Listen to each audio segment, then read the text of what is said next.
Si Senator Robin Padilla, mga ka-GP Natics, ay nadulas po.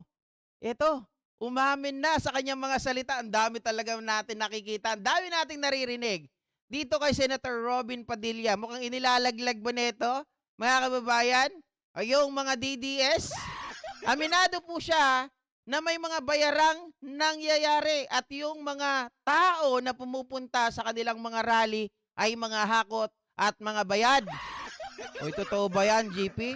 Ay, di intindihin natin mga kababayan ang sinasabi dito ni Senator Robin Padilla para nang sa ganon ay maunawaan din natin at himay-himayin ang kanyang pagpapaliwanag, di ba? Diyan ka. Well, sa usapin ng presence ni Mayor, sapul na sapul kami, di ba? Yun nga, itatanong ko kay Mayor, paano ngayon yun?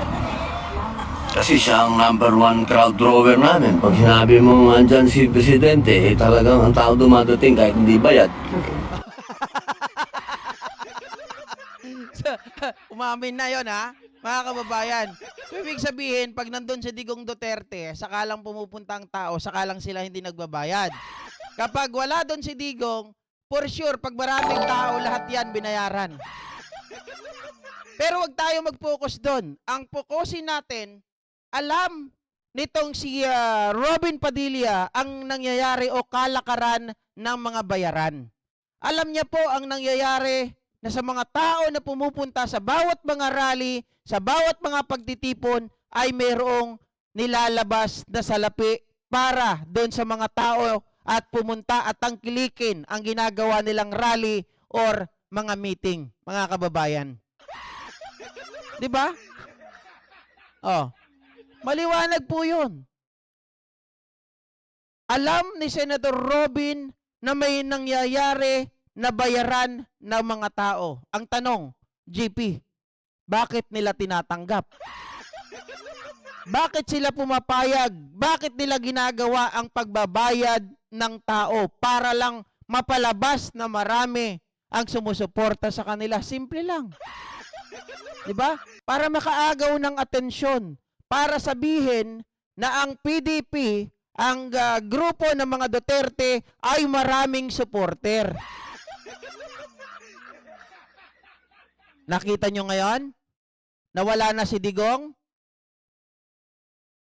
Mga kababayan, napapansin nyo ba? Wala si Digong, wala si Sara. Mayroon bang mga nagpaplano o meron ba kayong nakita na mga nangyayari na mga rally? O meron pa ilan-ilan, pa konti-konti pero hindi major. 'Di ba? Kasi mga kababayan, palagay ko doon sa sinabi ni Robin Padilla, hindi lang crowd drawer si Digong.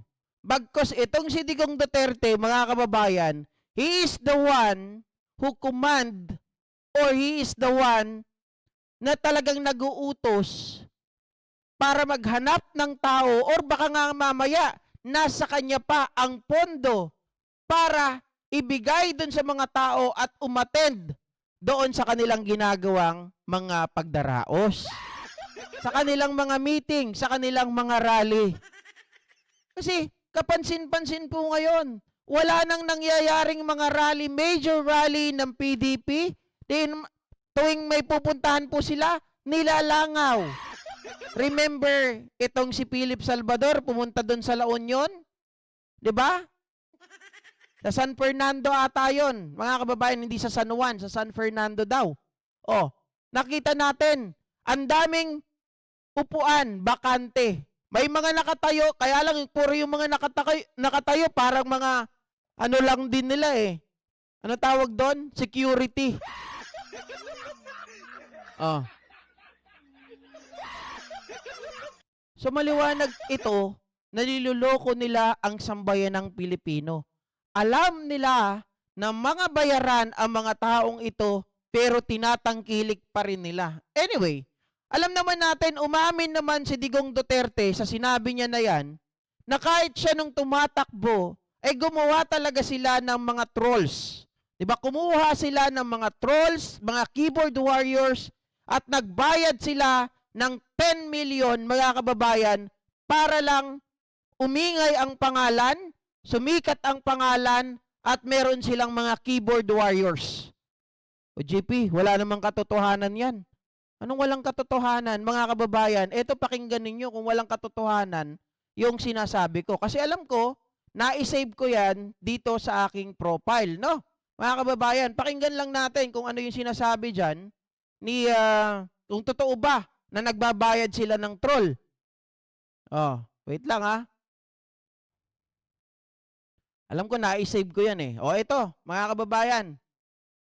Pangulong Duterte umano gumastos ng $200,000 o katumbas ng 10 million pesos Oh. para magbayad umano ng trolls. Oh, Nasa 400 hanggang 500 daw ang binayarang cyber troops. Oho. Noong 2016 daw unang kinuha ang keyboard trolls Naku para po. magpakalat ng propaganda para kay Duterte na nooy presidential candidate. Aha. Pero tuloy pa rin umano ang gawain ng mga ito kahit nakaupo na sa pwesto ang Pangulo.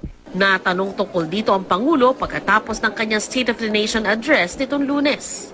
10 million 10 million ang pesos, sir. gastos. Yes po. Ko? Yes, sir.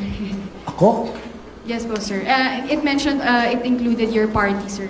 Yung study po. Sino po? Sa election siguro. mga Sa election, kababayan. no? Ayan na. 'Di ba umamin? Sa eleksyon, nagbayad ng 10 milyon, mga kababayan, para umingay ang pangalan at syempre para tangkilikin. O isa sa mga nagpapatunay dyan, yung inilabas po natin na pag-aaway nung isang organizer, etong sila Madarahog, etong si Rosalinda, si Mr. Real Talker, at itong si Tagabukid. 'Di ba? Binabayaran ng 30,000 kada, hindi ko alam kung yung bayad na 30,000 na yon, mga kababayan, ay isang buwan ba yon, isang linggo ba yon? Oh, hindi natin alam. Pero ang totoo, sila ay mga bayad para maghasik ng fake news. Oh, para yung mga kandidato ng nila ay maging syempre malinis. 'Di ba? Mahirap 'yan. Pwede naman yung i-promote ang mga kandidato ng malinis eh. Pwede namang ilatag ninyo ang plataforma. Hindi yung naninira kayo ng ibang tao. Oh. Sabi ni Mario Buaya, wala naman patayan sa Hungary. Palagi lang kontra sa patakaran ng AU.